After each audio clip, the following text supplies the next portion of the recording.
దేవుడు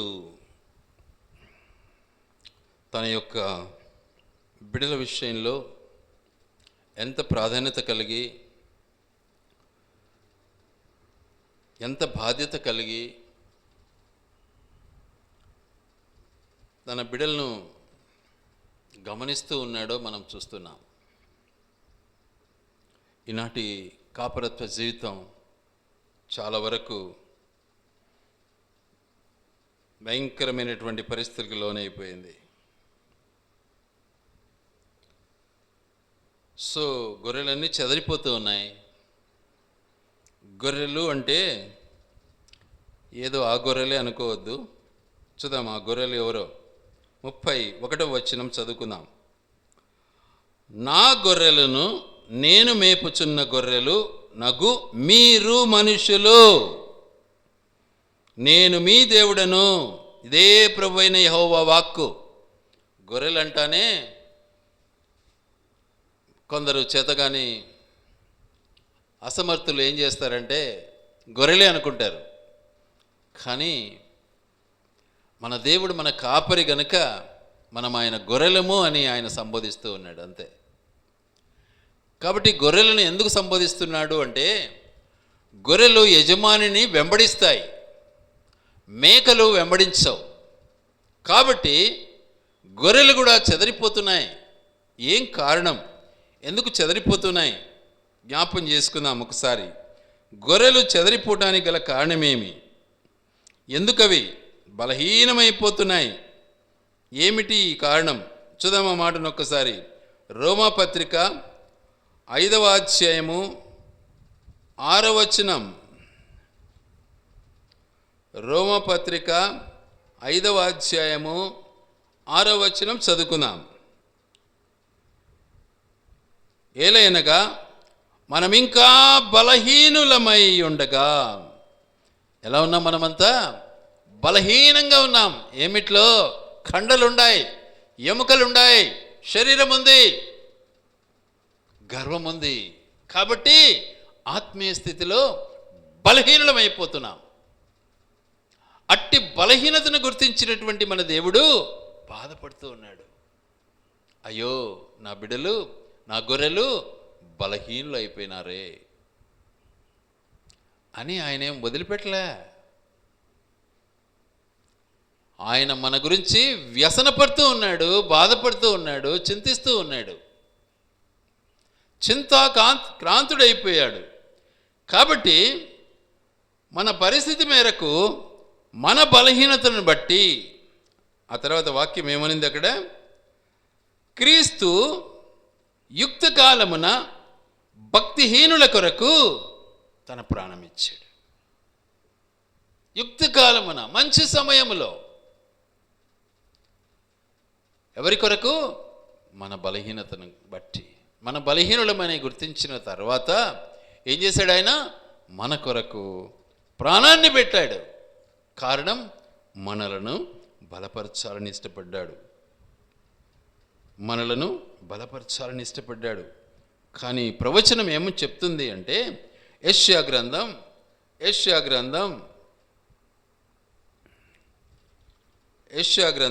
1వ అధ్యాయం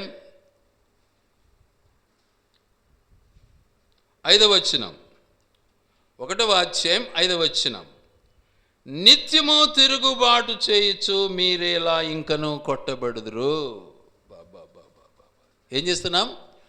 బలహీనమైపోయినాము, దేవునికి తిరుగుబాటు చేసేవారం అయిపోయినాము. దేవుని మాట అంటే మనకు లెక్క జమ లేదు. ఏమవుతాం? బలహీనమవుతాం. సారాయి తాగిన పరిస్థితి చూడు. సారాయి తాగిన తర్వాత వాడు భయంకరంగా బలహీనుడైపోతాడు. అలాంటి బలహీనతకు గురి అయిపోయినాం. సైతాను మనల్ని ఆడుకుంటూ ఉంది. ఇంకేమంటున్నాడు అక్కడే? ప్రతివాడు నడినెత్తిని వ్యాధి కలిగి ఉన్నాడు. ఏమైనాడు? తల మీద కుంపటి పెట్టబడింది. ఏమిటిది? దరిద్రము అనేది. కాబట్టి వ్యాధిగ్రస్తులమైపోయాము. పాపపు వ్యాధి మనల్ని ఆవరించిపోయింది. ప్రతివాని గుండె బలహీనమయ్యను. ఎంతవరకు? అరకాలు మొదలుకొని తల వరకు స్వస్థత కొంచెమైనను లేదు. ఎక్కడ చూచినను గాయములు, దెబ్బలు, పచ్చి పుండ్లు.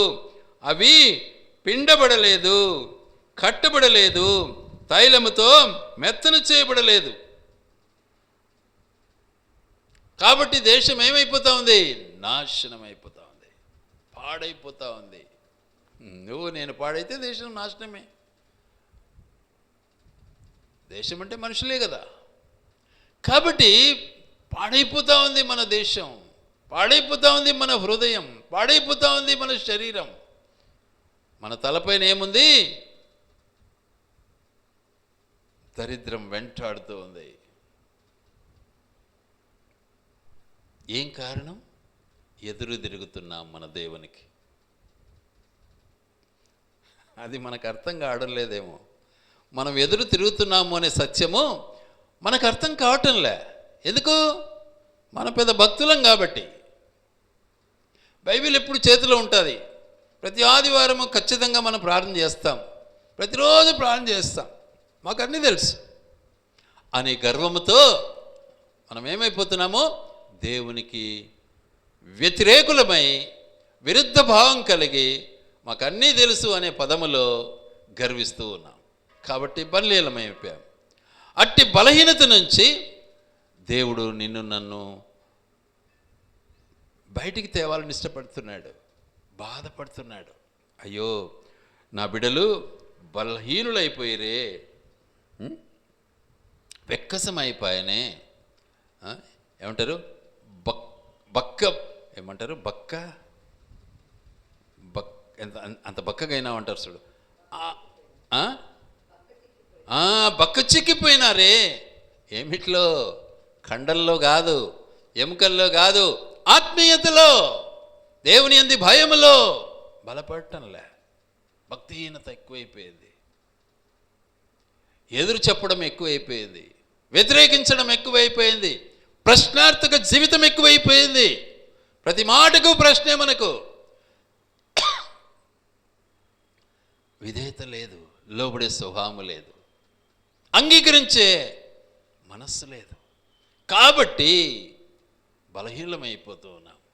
ఆయనను దేవుడు నిజంగా కరుణామయుడై మన పరిస్థితి చాలా వరకు దిగజారిపోయింది, చాలా వరకు దిగజారిపోయింది.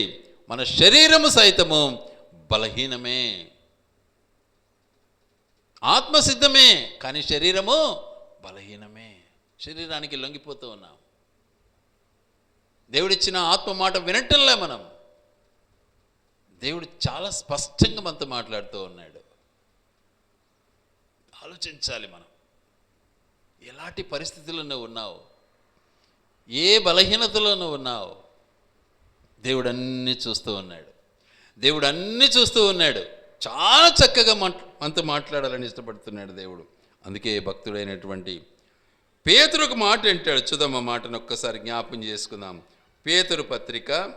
పేతురు మొదటి పత్రిక 3వ అధ్యాయము 7వ వచనం. అటువలనే పురుషులారా, జీవమును కృపావరములో మీ భార్యలు మీతో పాలివారై ఉన్నారని ఎరిగి, ఎక్కువ బలహీనమైన ఘటమని భార్యను సన్మానించి మీ ప్రార్థనలకు అభ్యంతరం కాకుండానట్లు జ్ఞానము చొప్పున వారితో కాపురము చేయండి. కాబట్టి బలహీనమైనటువంటి ఘటం మనది, బలహీనమైనటువంటి జీవితం మనది. అయినా గర్విస్తాం, అయినా గర్వపడతాం. కాపురం చేయాలి. బలహీనతను మనం గుర్తించటంలే. అయ్యో నేను బలహీనంగా ఉన్నానే, నేను బలహీనుడనై ఉన్నానే అనే మనస్తత్వం మనలో పుట్టడంలే. నాకు అన్నీ తెలుసు, నాకు మొత్తం తెలుసు అని స్వగర్వముతో మన జీవితాలను మనము జ్ఞాపం చేసుకుంటున్నాం. అందుకని దేవుడు ఒక పని చేస్తున్నాడు. చూద్దాం ఆ మాట ఏంటో. కొరింథీ మొదటి పత్రిక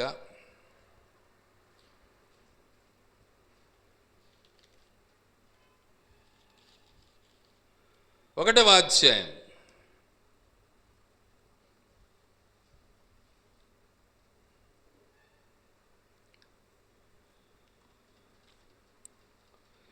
17 నుంచి చదువుకుందాం. 17 నుంచి 29 వరకు కంటిన్యూషన్ ఉంది. అదే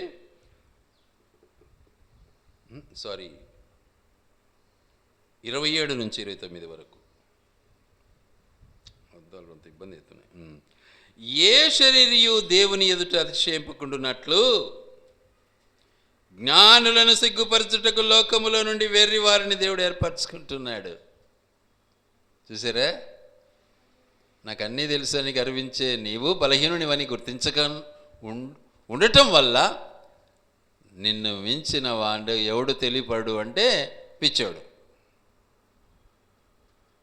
వాడిని దేవుడు ఎన్నుకుంటున్నాడు. వాడు మహా బలహీనుడు, చెప్పాలి అంటే వెర్రివాడు.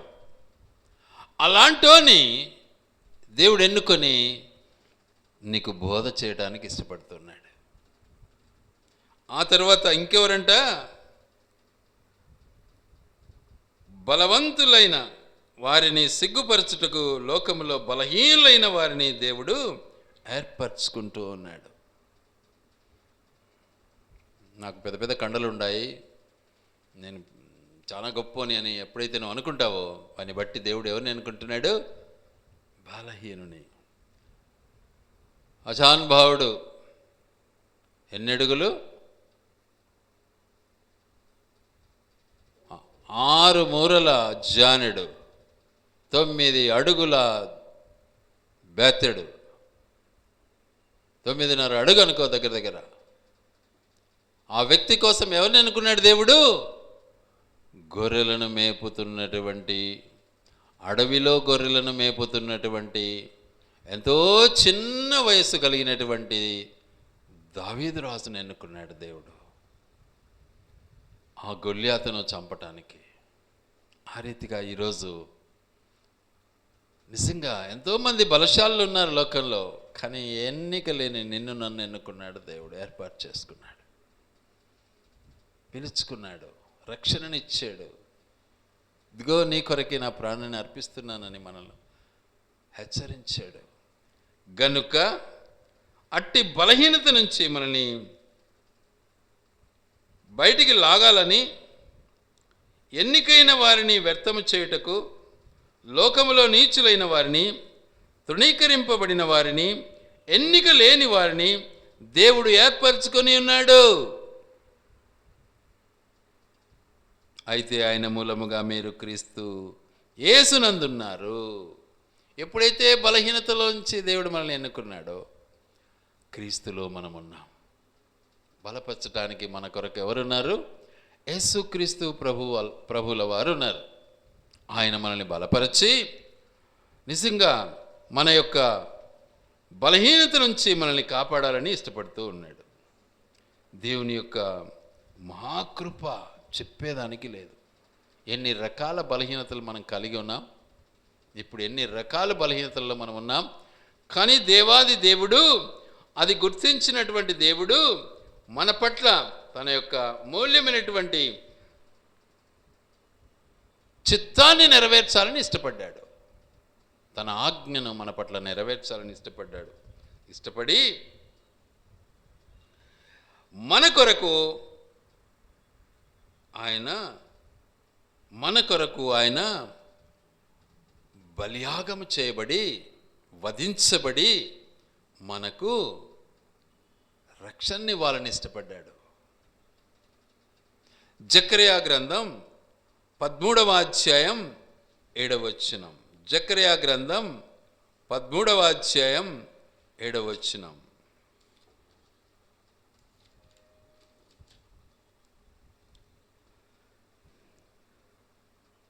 ఖడ్గమా, నా గొర్రెల కాపరి మీదను నా సహకారి మీదను పడుము. ఇదే సైన్యములకు అధిపతియగు యెహోవా వాక్కు. గొర్రెలు చెదరిపోవునట్లు కాపరిని హతము చేయము. చిన్నవారి మీద నేను నా హస్తముంచుదును. ఇదే యెహోవా వాక్కు. ఎవరి మీద హస్తం ఉంచాలని ఇష్టపడుతున్నాడు? చిన్నవారి పైన తన హస్తాన్ని నుంచి ఏం చేయాలని ఇష్టపడుతున్నాడు? కాపాడాలని ఇష్టపడుతున్నాడు.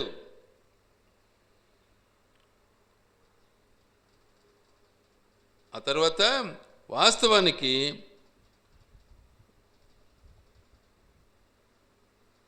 వధింపబడినటువంటి స్థితి నుంచి మనల్ని కాపాడాలని ఇష్టపడుతున్నాడు. మన కొరకై తానే వధించబడి మనకు విడుదలివ్వాలని ఇష్టపడ్డాడు. తానే మన కొరకు వధించబడి మన కొరకు విడుదలిచ్చి మనకు రక్షణ ఇచ్చి మనకు కాపుదలనిచ్చి మనల్ని రక్షించడానికి ఇష్టపడ్డాడు.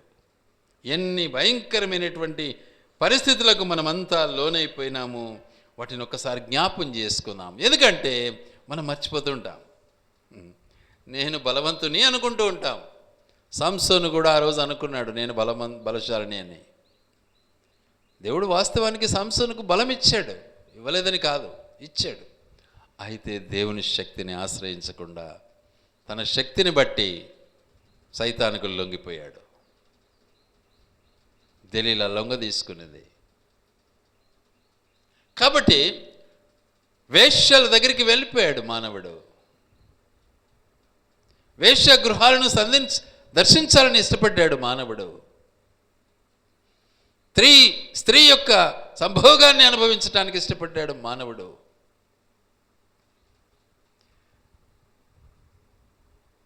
గృహాన్ని విడిచిపెట్టి లోకంలో సంచరించాలని ఇష్టపడ్డాడు మానవుడు. తన తండ్రిని మర్చిపోయాడు. లోక జీవితానికి అలవాటు పడ్డాడు మానవుడు. కానీ దేవాది దేవుడు అన్ని చూస్తూ చూస్తూ చూస్తూ ఫైనల్గా అయ్యో నా బిడ్డ చెదరిపోయినాడే, నా బిడ్డ ఎలా మరి నేను సరిచేయాలి అని దేవాది దేవుడు తానే దిగి వచ్చాడు మన కొరకు. వచ్చి తన ప్రాణం ఇచ్చాడు, బలియాగాన్ని చేశాడు, తను తాను సమర్పించుకున్నాడు.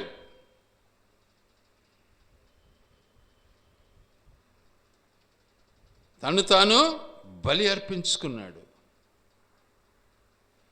తన యొక్క అమూల్యమైనటువంటి రక్తాన్ని ఆ కల్వరి శిలువలో కార్చాడు. దాన్ని బట్టి ఈరోజు మనకు రక్షణ వచ్చింది. దాన్ని బట్టి ఈరోజు మనం ఆయన ఆరాధించే వారంగా ఉన్నాం. అందుకే పరిశుద్ధ గ్రంథంలో ఆయనకు ఏమని పేరు పెట్టబడింది అంటే, ప్రకటన గ్రంథం 13వ అధ్యాయం 8వ వచనం. ప్రకటన గ్రంథం 13వ అధ్యాయం 8వ వచనం.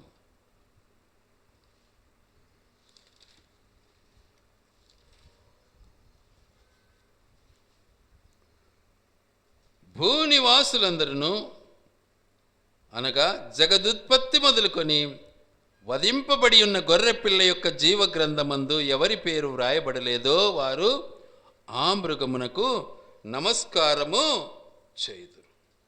జగదుత్పత్తి మొదలుకొని వధింపబడి ఉన్న దేవుని గొర్రెపిల్ల,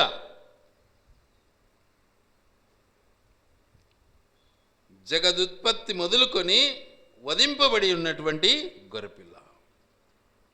ఎంత స్పష్టంగా ఉంది.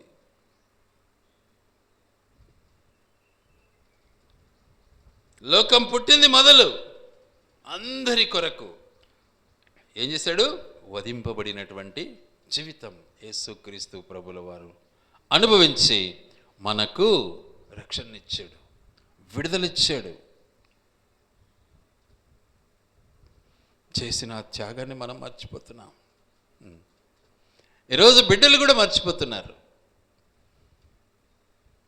అరే నా తల్లిదండ్రులు ఏం చేశారు, నన్ను పుట్టించి నన్ను ఎలా పెంచారు, మరి నా కొరకు ఎంత ప్రయాసపడ్డారు, నన్ను బాగా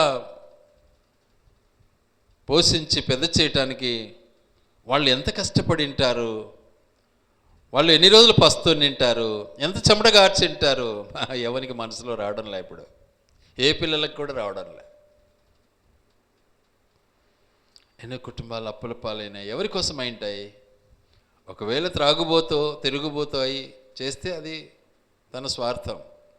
కానీ అన్ని విధాలుగా బాగుండి కూడా మరి పిల్లల కొరకు ఎంతో ప్రయాసపడుతున్నటువంటి తల్లిదండ్రిని మరి బిడ్డలు గుర్తించకపోతే ఎంత దౌర్భాగ్య పరిస్థితి. గుర్తించేది నేర్చుకోవాలా. మన తల్లిదండ్రి మన కొరకు ఎంత ప్రయాసపడ్డారు. మన ప్రభు మన కొరకు ప్రాణమే ఇచ్చాడు. మనం బలహీనులం, మనం దౌర్భాగ్యులం, మనము శరీరులం, మన గుండె బలహీనమైపోయింది, మన శరీరం బలహీనమైపోయింది, బలహీనమైనటువంటి ఘటం.